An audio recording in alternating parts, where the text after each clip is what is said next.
여러분, 조선이라는 새로운 나라를 세운 태조 이성계에게 가장 깊은 사랑을 받았던 아들은 과연 누구였을까요? 그리고 그 아들 중 누군가가 왕위에 오르는 것을 온 힘을 다해 막으려 했던 인물은 또 누구였을까요?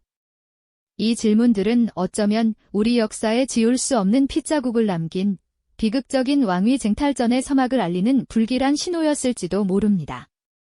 우리는 흔히 건국의 주역이자 왕의 아들이라면 당연히 왕이 될 운명이었을 거라 짐작하기 쉽습니다만 오늘 우리가 나눌 이야기는 그 익숙한 생각의 틀을 완전히 뒤흔들 것입니다. 왕이 되지 못했던 아들과 기어코 왕좌를 쟁취하려 했던 또 다른 아들 사이에서 벌어진 처절한 암투, 그 속에 감춰진 인간적인 고뇌와 뜨거운 야망의 드라마를 함께 파헤쳐 볼까요? 단순히 역사적 사실을 나열하는 것을 넘어 한 인물의 숙명적인 선택과 그 대가가 어떻게 500년 조선의 굳건한 기틀을 다지게 되었는지 그 강력한 궁금증 속으로 여러분을 초대합니다. 이 이야기는 단순한 과거사가 아닌 권력이라는 거대한 욕망 앞에서 인간이 어디까지 나아갈 수 있는지, 그리고 그 결단이 한 국가의 운명을 어떻게 바꾸어 놓는지를 생생하게 보여줄 테니까요. 때는 바야흐로 고려의 낡은 질서가 무너지고 새로운 이상을 품은 개혁가들의 열정으로 가득했던 조선 건국 초기였습니다. 태조 이성계는 오랜 전란의 혼돈을 잠재우고 마침내 어좌에 올랐지만 그가 앉은 용상 주변에는 여전히 불안과 혼돈의 그림자가 감돌고 있었죠. 새로운 국가의 기틀을 다지는 과정에서 가장 중요한 숙제는 바로 어떤 방식으로 이 나라를 이끌어갈 것인가에 대한 근본적인 합의였을 겁니다.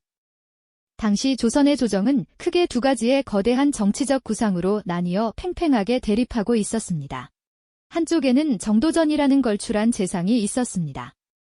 그는 강력한 신하들의 지혜와 힘으로 나라를 다스리는 이른바 재상 중심의 정치, 즉 신권 중심의 이상적인 국가를 꿈꿨습니다.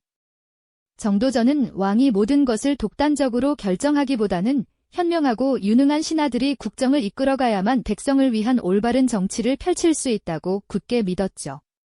마치 수레를 끄는 두 마리 말처럼 왕과 신하가 각자의 역할을 충실히 수행하며 균형을 이룰 때 비로소 국가가 안정될 수 있다는 뜻이었을 겁니다. 그들의 눈에는 왕의 권력이 지나치게 강해지면 자칫 독단과 폭정으로 흐를 수 있다는 깊은 우려가 있었던 것이죠.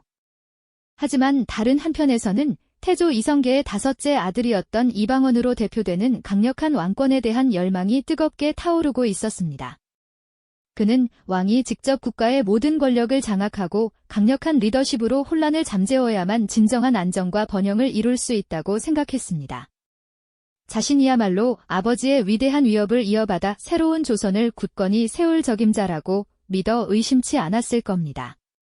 고려 말의 혼란을 직접 겪으며 피로써 새로운 나라를 세우는데 누구보다 큰 공을 세웠다고 자부했으니 그의 이러한 생각은 어쩌면 당연한 것이었을지도 모릅니다.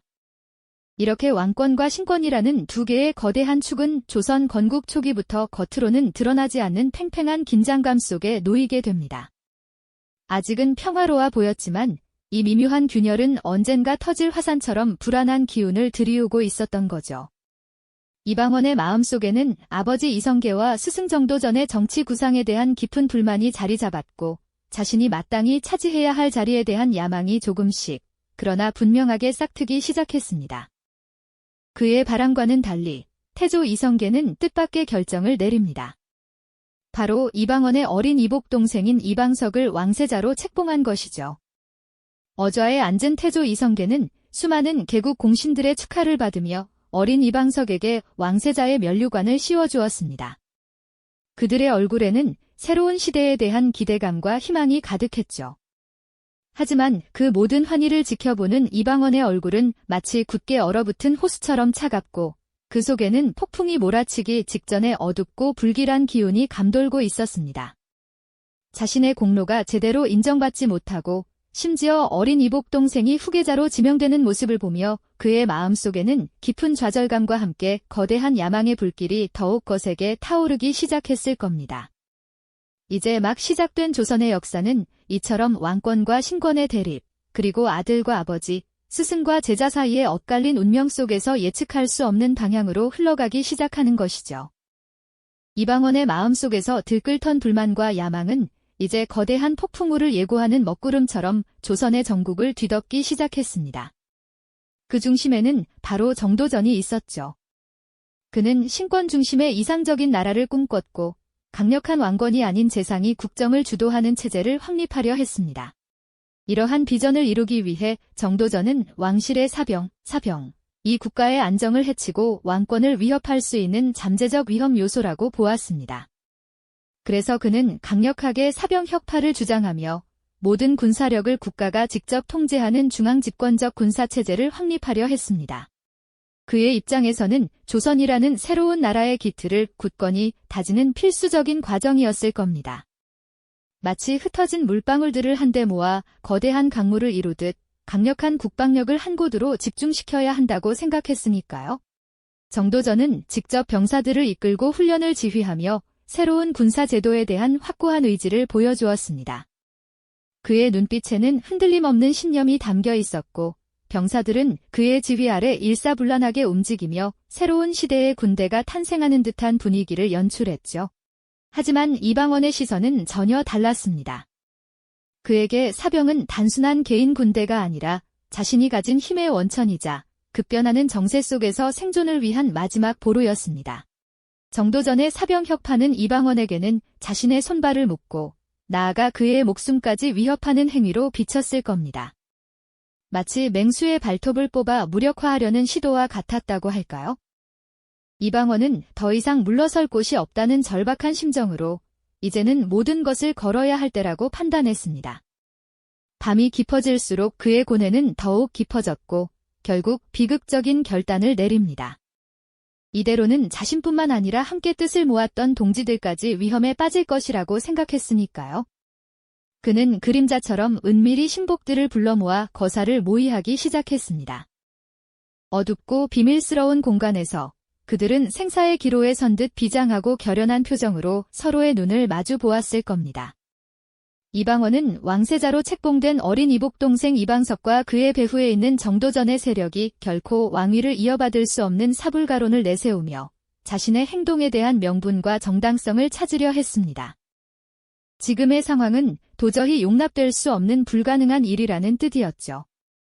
과연 이대로 나라의 운명을 맡기는 것이 옳은가에 대한 근본적인 물음을 던진 것입니다. 그리고 마침내 조선 건국 7년째 되던 해인 1398년 8월, 핏빛 비극의 서막이 올랐습니다. 이른바 제1차 왕자의 난이었죠. 깊은 밤, 이방원의 병사들이 마치 어둠 속의 사냥꾼처럼 일제히 움직였습니다. 그들은 은밀하고도 빠르게 칼날을 번뜩이며 궁궐을 향했고 동시에 정도전의 집 또한 급습했습니다.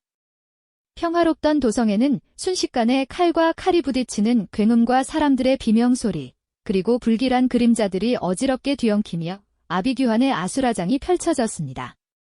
마치 잠자던 거인이 깨어나 포효하듯 조선의 수도는 충격적인 밤을 맞이했던 겁니다.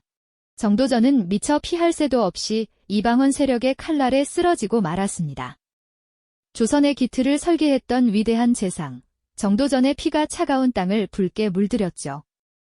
그의 죽음은 단순히 한 인물의 퇴장이 아니라 신권 중심의 정치 이념이 왕권 강화라는 것엔 물결에 휩쓸려 사라지는 결정적인 순간을 상징했습니다.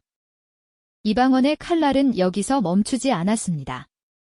그는 자신의 이복 동생들인 왕세자 이방석과 이방번을 포함한 여러 왕자들을 제거하는 잔혹한 숙청을 감행했습니다. 피로 얼룩진 궁궐에서 한 아버지의 아들들이 서로에게 칼을 겨누는 차마 눈뜨고 볼 수 없는 비극적인 광경이 펼쳐졌던 거죠. 이는 단순한 권력 다툼을 넘어선 형제간의 처절한 사륙이었습니다. 이 소식을 들은 태조 이성계의 충격과 분노는 이루 말할 수 없었을 겁니다. 자신이 가장 아끼던 아들과 사위, 그리고 오랜 번이자 정치적 동지였던 정도전이 피살당한 현장을 마주한 그의 심정은 어떠했을까요? 아마도 그는 자신의 아들 이방원을 괴물로 보았을지도 모릅니다. 이성계는 아들을 향해 격렬한 질책을 쏟아냈고 그에게는 깊은 실망과 함께 돌이킬 수 없는 배신감이 사무쳤을 겁니다. 왕좌를 향한 이방원의 야망은 결국 아버지의 마음까지 갈기갈기 찢어놓는 비극으로 이어지고 말았던 것입니다. 이로써 조선의 첫 번째 왕위 쟁탈전은 피비린내 나는 참극으로 막을 내렸습니다. 하지만 이것은 끝이 아니라 또 다른 경랑의 시작에 불과했습니다.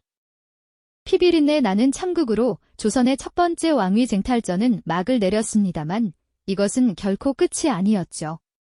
오히려 더 거대한 경랑이 조선을 덮치기 시작하는 서곡에 불과했습니다.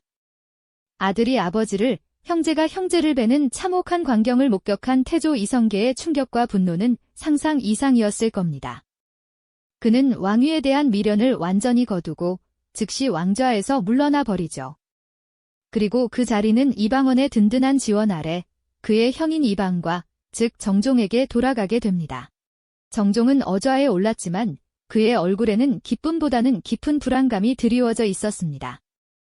그는 그저 잠시 왕위를 맡아둔 임시 방편에 불과하다는 것을 누구보다 잘 알고 있었을 테니까요. 강력한 왕권을 꿈꾸던 동생 이방원의 그림자가 항상 그를 짓누르고 있었을 겁니다. 정종은 명목상 왕이었지만 실질적인 권력은 이미 아우 이방원의 손아귀에 있었으니 그의 통치는 그야말로 위태로운 줄타기와 같았죠. 언제 터질지 모르는 폭탄을 안고 사는 듯한 날들이었을 겁니다. 이런 불안정한 상황 속에서 또 다른 불씨가 타오르기 시작합니다. 바로 이방원의 넷째 형인 이방간이었죠. 이방간은 1차 왕자의 난 때 동생 이방원을 도와 공을 세웠던 인물입니다. 하지만 그는 이방원이 모든 권력을 독점하려는 움직임에 불만을 품고 있었습니다. 자신도 왕실의 일원으로서 그리고 공을 세운 형제로서 마땅히 대우받아야 한다고 생각했을 겁니다.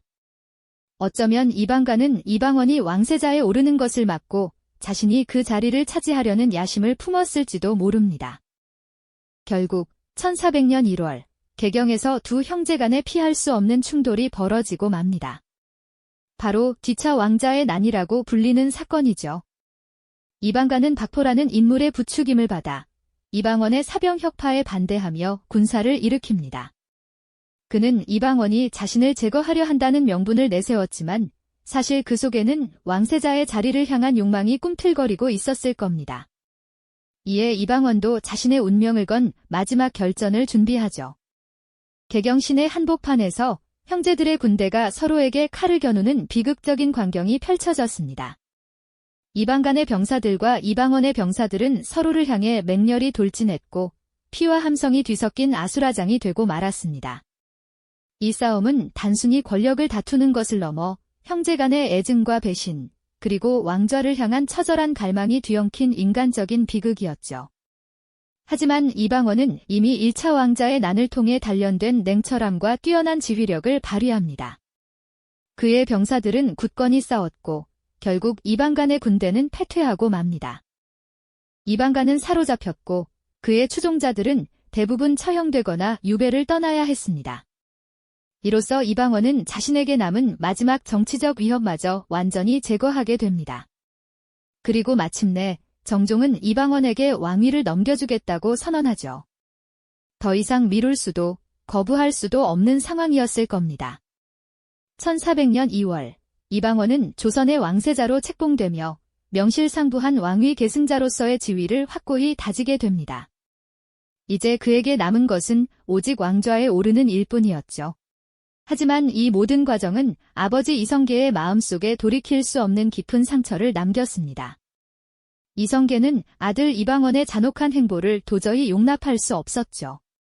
그는 아들을 외면하고 심지어는 아들이 보낸 음식을 거부하거나 아들을 향해 활을 쏘는 등 격렬한 거부감을 표출했습니다.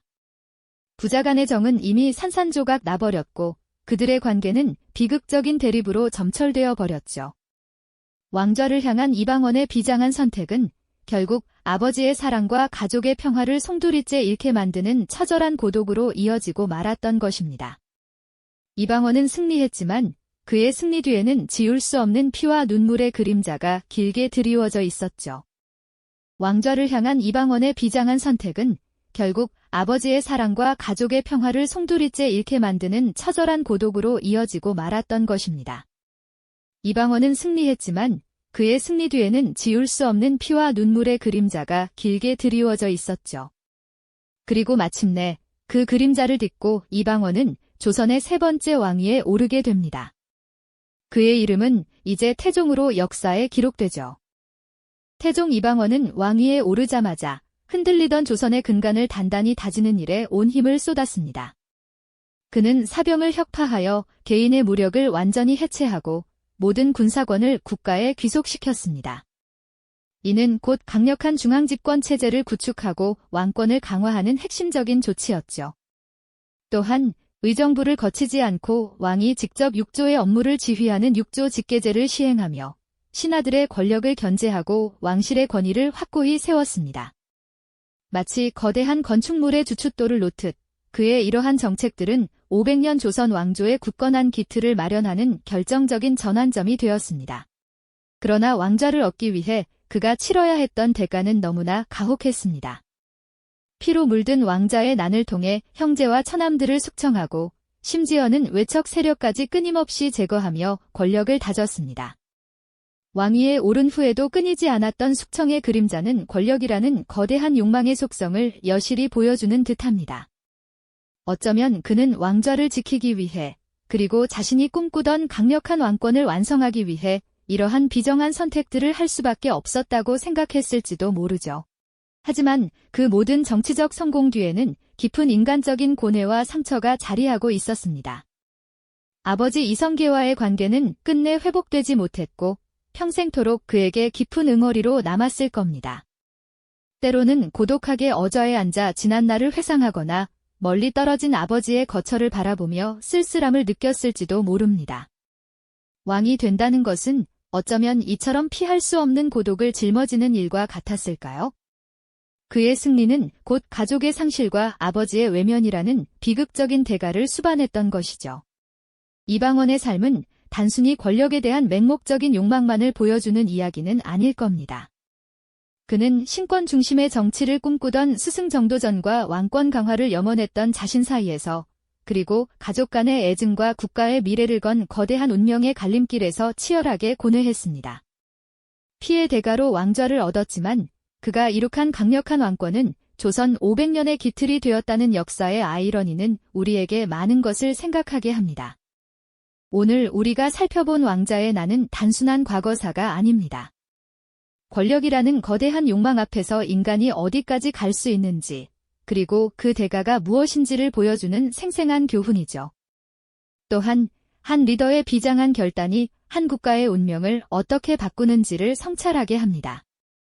태종 이방원은 비록 피로 얼룩진 길을 걸었지만 그가 다진 강력한 왕권은 조선이라는 나라를 굳건히 세웠습니다. 왕이 된다는 것의 무게와 그 이면에 가려진 비극성은 오늘날까지도 우리에게 깊은 여운을 남기고 있습니다. 태종 이방원이 다진 강력한 왕권은 이후 조선을 어떻게 변화시켰을까요? 다음 이야기에서는 조선의 또 다른 위대한 왕, 세종대왕의 숨겨진 리더십을 파헤쳐 봅니다. 이 영상이 도움이 되셨다면 좋아요와 구독 부탁드립니다. 여러분의 응원이 제게 큰 힘이 됩니다. 다음 영상에서도 더 유용한 정보를 공유하겠습니다. 감사합니다.